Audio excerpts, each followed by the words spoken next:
In his great book, Don Miguel Ruiz, he makes this powerful statement. He says this: if you are not aware that your mind is full of wounds and emotional poison, you cannot begin to clean and heal the wounds, and you will continue to suffer.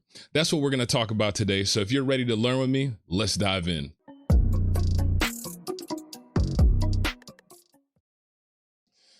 Let me start with this question. Have you ever seen a brother going bald and he just won't let it go? I remember a couple years ago watching LeBron playing basketball, and when you see that camera view from the top, you could just see LeBron was just trying to hold on to that hair that he had. Now, the only reason I can say that, and the only reason I can bring LeBron James up and talk about him holding on to that bald head or holding on to that hair, was because I was that same man. I remember when I was first starting to go bald in my 20s. And I remember during that time period, look, I was going to the barber probably every 4 days. I was going to the barber. I was spending almost nearly $200 a month going to the barber, getting a clean haircut. And what's funny about that time is going through that season in life, even though I knew my hair was going, even though I knew that we was getting down to the end of the road, for some strange reason, I did not want to face reality. I didn't want to look at the fact that this is what was happening. And my barber, God bless his soul, every time I came in that chair, he never called me out about it. He never made me feel bad about the fact that I kept holding on to this hair. But there were a lot of times where he would make these comments and he would say, Nick, I think it might be about time for you to chill on this. I mean, yeah, you're giving me that money. Yeah, you're, giving me almost $200 a month, but I think it might be time to face reality on the fact that you can't hold on to this any longer. And so I thought about that situation. I thought about people like LeBron. I thought about brothers that we see that want to hold on to that hair. And, it made me think about, why was it so hard for me to face reality? Why was it so hard for me to just simply get down to the fact that I can't hold on to this hair anymore? And even though this is a funny story, it makes me understand that there was an issue that I had with just being self-aware, right? And being myself and understanding where I was at in life and actually accepting that reality in life, because everybody else around me could see that it was happening. Every time I sat down in that chair, my barber could see when I sat down that the hair was going away. If I let my hair grow out for too long, it was looking like a chocolate donut on top of that joint. And my barber saw it, everybody else saw it, but for some reason, I wasn't self-aware enough to see it and really just kind of let this go. And so if you're like me, you know what? There's a strong chance that there are many situations that happen in life that are like this, where you really don't know yourself as well as you think you might know yourself. And the scary reality is, when we think about self-awareness, oftentimes the people that are closest to us, they might know us better than we know ourselves. And if we want to grow, and if we want to make our relationships more enjoyable, more fulfilling, something's going to have to change. We're going to have to learn how to become more self-aware. And in this episode of the Life Recreated podcast, I want to dive into why we don't know ourselves as well as we think we do. And then secondly, I want to talk about how changing one word in the questions that we ask ourselves can actually grow our self-awareness. I ran across this article on the Harvard Business Review. And I mean, it's Harvard Business Review. So, some of the words was all big and it was kind of confusing to look at and read. But anyway, I read through it. And in this article, what they did was they did some research, and they took 5,000 participants and they asked them a whole bunch of questions, and they did 10 separate investigations. And this investigation was on self-awareness. They were trying to figure out how self-aware people really are. And the results to me were stunning, man. They just completely blew my mind, because out of 5,000 people that they researched and asked these questions to, what they found out was that only about 10 to 15% of these individuals that were studied were actually self-aware. They even stated in the article this, they said, even though most people believe they are self-aware, self-awareness is truly a rare quality. So when I read that, I was like, okay, so we interviewed about 5,000 people. We seen that only about 10% of them to 15% are actually self-aware. So that means to tell me, like, if we were to use that 5,000 and use that as kind of like an example of what we see in society or what we see in culture, that would mean that out of 10 people that we see, only one of those people, one of those persons actually have some kind of self-awareness. And that was mind blowing to me because, look, I'm going to be honest. I've always thought that I was a self-aware individual. You know, obviously in my example of me holding on to my hair, I'm not a self-aware individual, but it was mind-boggling that so many of us are walking around thinking that we're self-aware, thinking that we actually know ourselves. But according to the science and according to this research, it's really the opposite. A lot of us don't know ourselves as well as we think we do. And like I said before, if I want to enjoy life more and if I want to enjoy my relationships more, self-awareness is going to be one of the things that I'm going to have to learn and have to master and really get acquainted with in my life. But my question when I was reading this was, okay, if only 10% of us, right, are actually self-aware and actually have that quality, why in the world is that happening? Why is this such a dilemma for us to kind of understand who we are and be able to accept that and be able to come to the reality of that? And when I thought about that, I realized that, you know, for self-awareness, for most of us, self-awareness can be a painful process. I go back to my example of going bald, right? I always prided myself on having a clean haircut, having a fresh lineup. I mean, there's something about going to the barber, sitting in that chair, going in there all raggedy, hair looking all nappy, and him taking some clippers or her taking some clippers, a comb, a brush, and completely transforming how you look. I mean, if you've ever had a good barber and you've ever had somebody that knows how to line you up and knows how to make you look right, there is no better feeling when you get out of that chair. I remember getting out of that chair feeling like a new man, feeling like a new individual.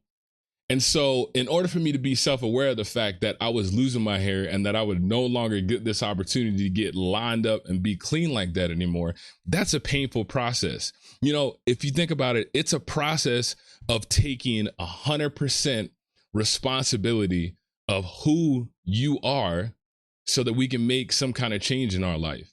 When we talk about like healing, when we talk about our emotional journey and our emotional healing, taking responsibility and becoming self-aware 100% of that, that's a hard thing to do, right? And when you really think about it, in order for us to heal and in order for us to become who we were meant to be, it requires us taking 100% responsibility. It requires us to look in the mirror and really get down to the nitty-gritty of who we are. And I feel like that's why a lot of times it's so hard for us to do that. I mean, because think about it. Who really wants to kind of look in the mirror at some of the flaws that we have?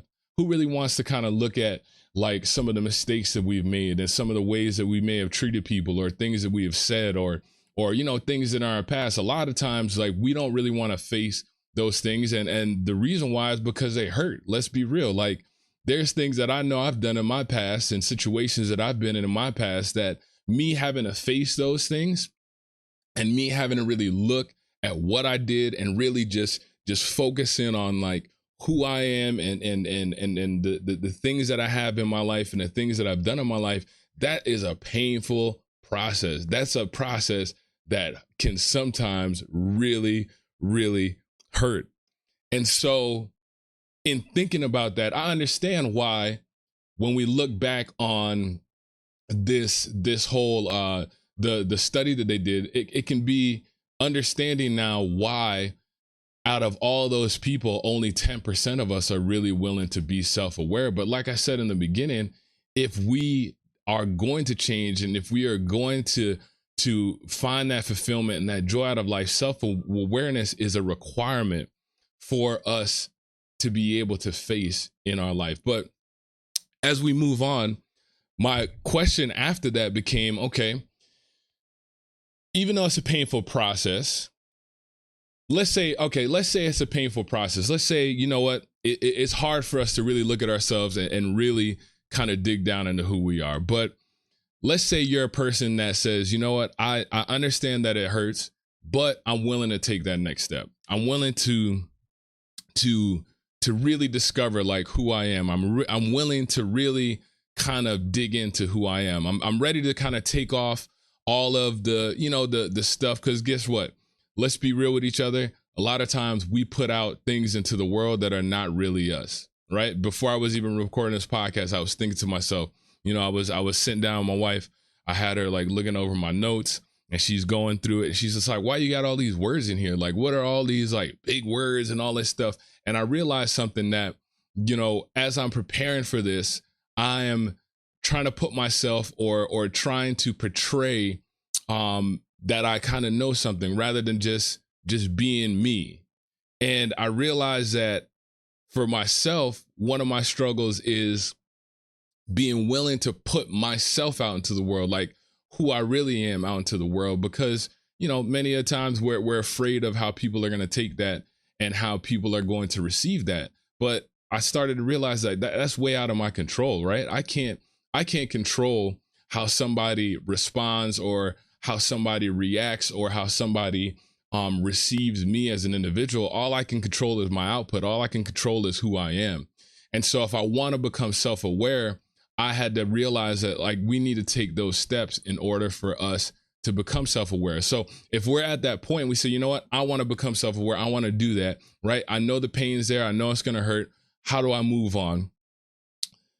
And we start this process, but then we realize that we're not really becoming self-aware. We're not growing in self-awareness. I started to think about, well, what's the problem there, right? If it's hard for us to do it because it can be painful sometimes, but we're willing to take the step and actually become self-aware in our lives, then why are so many of us lacking that self-awareness when we do start this process?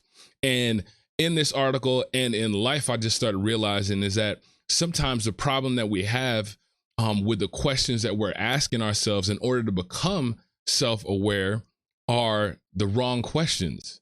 Sometimes we're asking the wrong questions when it comes to us learning how to become self-aware. Because so think about when things happen in our lives, where do we, like, say for instance, we make a mistake, say for instance, we have a situation that doesn't kind of play out, doesn't pan out the way that we're thinking it will. One of the main things that we focus on, and one of the main things that we typically ask ourselves is, why is this happening? Right? Think about some of the questions that we ask ourselves. We ask ourselves, you know, why did I do such a stupid thing? You know, why can't I figure out this money thing? And why can't I figure out how to handle my money and handle my finances? Right? Or we might ask ourselves, why am I always like this? Why does everything go wrong for me? Why can't I be like others? Why can't I be more like others? Why can't I fit in? Why can't I get this right? Right? Why do I keep making these same mistakes? Why can't I be happy like everyone else? Why don't I deserve success? Why does life seem so unfair to me? Right? Why can't I overcome these challenges? There's all these why questions. And typically when we start with self-awareness, I believe that a lot of times we start with asking these questions to ourselves. Why can't I? Why is this? Why? And the problem that I've seen in studying this and understanding this is that when we start with these why questions, think about it. When we start with these why questions, a lot of times those why questions, they tend to lead us down this like rabbit hole of just negative thinking. Right? We start going down this rabbit hole of negative thinking. Because think about, when I ask myself a question of why do I keep making this same mistake? Well, I know for me, I start looking at all the negative things that I do. I start remembering all the mistakes. I start remembering how I couldn't get this together or how I couldn't figure this out. I start remembering how I just couldn't wrap my mind around a concept or whatever the case may be. I just start thinking about all the wrong things that I do and all the ways that I'm not able to handle whatever situation I is. And so the problem that we have with asking why isn't just the fact that it leads us down this negative, rabbit trail or negative hole sometimes. But the real problem is not just how wrong we are, but when we come up with the answer on that, it's how confident we are that we're right. So what I mean by that is this, like if I ask myself, why do I keep making these same mistakes? And my mind starts giving me the answers to those questions. Somewhere along the line, I'll take those answers and believe that those answers are really who I am, right? I'll start believing that's right. Like, because I see the evidence that I keep making the same mistake, because I see the evidence that I can't figure this situation out, then it must be true. It must be right.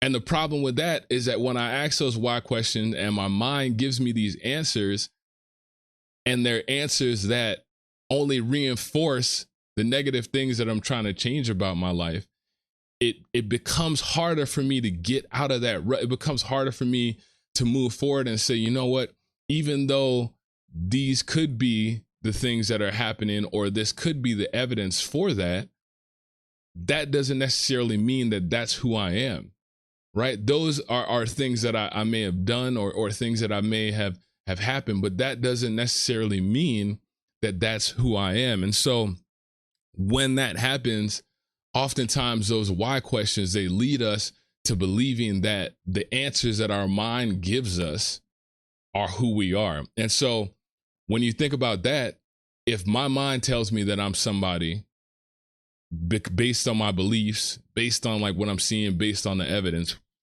how likely am I to really try and change that? How likely are you to really try and change that? When you ask yourself these why questions on why you can't change the situation or why you can't get better in a situation, and you feel stuck in that situation, how likely are you to try and want to make the change that you need to make in order to move from what your mind is telling you, right, into who you really want to be and who you really want to become? It goes back to like what Don Miguel Ruiz said in his quote. He said, if we're not aware that our mind is full of these wounds and emotional poison, we cannot begin to clean and heal the wounds, and will continue to suffer. Asking these why questions oftentimes leaves us stuck in those moments where we can't move forward and we can't change. So with that being the case, I started asking the question, well, shoot, if why questions don't work, then what questions do work? If I want to become more self-aware, if I want to make those changes, if I want to heal, if I want to have more fulfilling relationships, if I want all these different things in life, and you're telling me that why don't work, then what is it that I'm supposed to do? Because these why questions, they don't create the self-awareness that we need. Then which questions do we need to ask to increase our self-awareness? And so to increase our self-awareness, we should ask what, not why. We should change just that one word and instead of us saying, why is this happening? We should change that one word to what? What is happening here? What is it in me that is causing me to react in this kind of situation right now at this moment? What is it about how this person responded to me, or how they answered me, or how they may answer the phone? What is it about that situation that makes me feel so uneasy right now? What is it about when I go to work and I walk through the door and I feel this uneasiness around my boss or around, my coworkers? What's going on inside of me that is causing me to feel like this, right? Because if I walk into work and I say, why the hell am I here? Why I got to deal with these people? Why? Like, those aren't going to give me the answers that are going to help me to change. And those aren't going to give me the answers that are going to make me more self-aware. Realistically, if you think about it, a lot of those times, those why questions, they point more outward. They point more to the things that are external, the things that are out of our control, the things that that a lot of times we can't even really get access to, man, because there's things that are triggering us, things that happen in our past, all these things that are in our mind that when we ask these why questions, sometimes we can't get the access to what we need in order for us to be self-aware, in order for us to change. So changing from why to what puts our minds in a whole different mind frame. So think about it like this.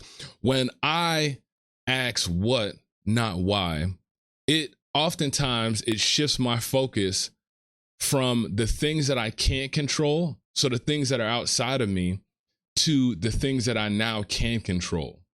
And I believe that when you talk about self-awareness and when you think about self-awareness, the main thing that we're trying to get to in self-awareness and understanding self-awareness is being able to take back control to the things that I can change, the things that you can change. Listen, because when we think about life, we're not stuck where we're at right now.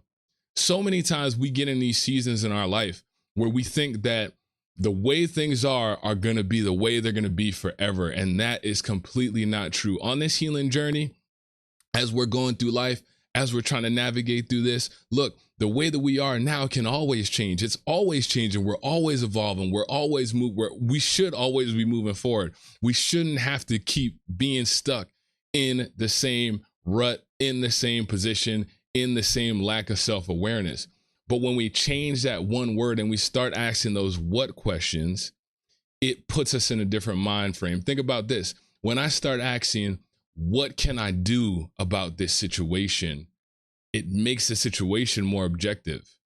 Rather than it being something completely out of my sphere, completely out of my control, it helps me to narrow in on the things that I can control. It helps me to look and focus on the things that I do have control over. Those what questions completely help me to change the situation. And if we're thinking about self-awareness, that's really what we're after here, right? We're able to, with those what questions, we're able to start taking back the power. When I ask those questions on what I can do about this, instead of saying why this is happening to me, it completely makes me look at things in a whole different way. See, because the reality of it is that we have more power in changing our situation than we really think we do. Our mind has this way of making us feel by the questions that we're asking ourselves. Our mind has this way of making us feel like we can't change things or that things are going to be the same way forever. And in all reality, man, that is completely far from the truth. When we make this shift, everything becomes more objective. And then overall, it helps me to become more self-aware.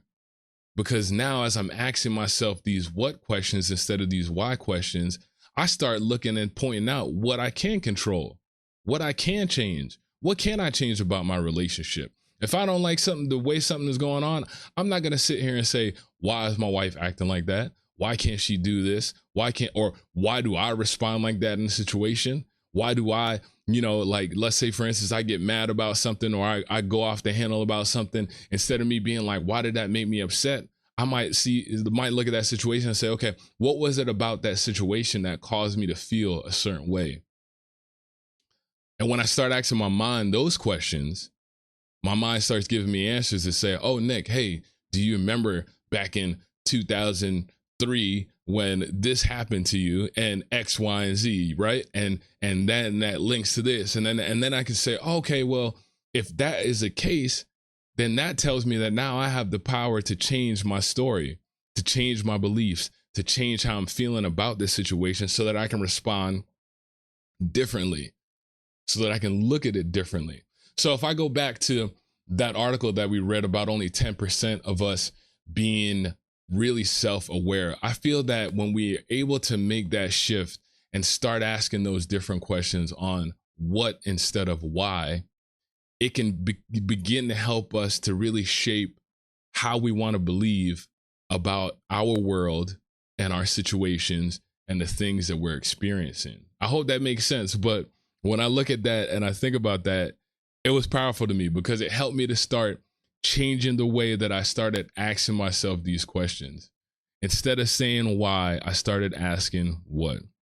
Now, as we kind of bring this to the surface, I want you to think about your life and the areas that you want to improve, the areas and the things that you want to get better at. It could be relationships, it could be at work, it could be in your career, it could be, with your money, it could be with your finances, it could be whatever it is, it could be with your healing, it could be with how you deal with your emotions, whatever it could be in your life. I want you to think about those situations that are in your life, and I want you to start thinking about the questions that you ask yourself around those situations. When these things pop up, when drama pops up with your partner, when beef starts happening at work, whatever it could be, instead of asking why is this happening, instead of asking why is this person doing this, instead of asking, why can't I figure this out? Why do I keep making this mistake? I want you to start asking these what questions. What's happening here? What's making me feel this way? What makes this such a challenge for me to overcome? See, like when I ask that question right there, what makes this such a challenge for me to overcome? My brain goes to a whole different thing. My brain goes to a whole different segment and says, okay, well, if this is a challenge for me to overcome, then I can obviously find some skills that can help me to overcome these challenges. And now I can be aware of my skills, of what I'm doing. See, that's the power in just shifting that one word in the questions that we ask ourselves so that we can become self-aware. As we bring this to a close, and I'll bring this to a close, listen, I want to encourage you. All it takes a lot of times is just that small shift in our thinking to make some really big changes in our lives. That's the thing that I'm really grasping along my own healing journey, is that all these things that I felt were so overwhelming and so hard and so difficult to overcome, I'm realizing that it's just taking some of these small shifts in the way that we think, in the way that we approach our situations, and the way that we handle our emotions that can help us to grow in the way that we're meant to be and grow in the way that we want to be, right? And so that starts with our self-awareness. So make that shift in your life this week. As you go about your day, make the shift. Start asking what, not why. What, not why? What's going on here? And see what the difference is. See how aware you become of yourself, and then see how everything around you might change. You might end up throwing out some beliefs and some junk and some trash that you had in your mind that you've been thinking about in a certain way for so many years, that when you just start asking those questions on what, you start realizing how aware you become of yourself, how aware you become in all your interactions. And so I hope that helps this week. Change that, shift that mindset to what, not why. Let's become more self-aware. Listen, as men out there, we need to do this. We definitely need to do this. I'm going to tell you, we need to do this because our families need us. Our society needs us. Our culture needs us. I mean, everybody needs us to become more self-aware so that we can help others, so that we can actually invest in our communities, invest in the people that love us, invest in those that are close to us by becoming more self-aware. So that's all I got for you today. Until next time, this is Nick, Life Recreator Podcast. Do me a favor, man. If you got some value out of this and it made sense to you, drop a comment down below. Let me know what you think about that. Let me know about what you think about self-awareness. Or shoot, maybe I'm wrong. Maybe you are more self-aware than I'm really thinking, right? Maybe that's the case. But let me know down in the comments below. And until next time, this is Nick with the Life Recreator Podcast. Keep learning, keep healing, and keep growing. Peace.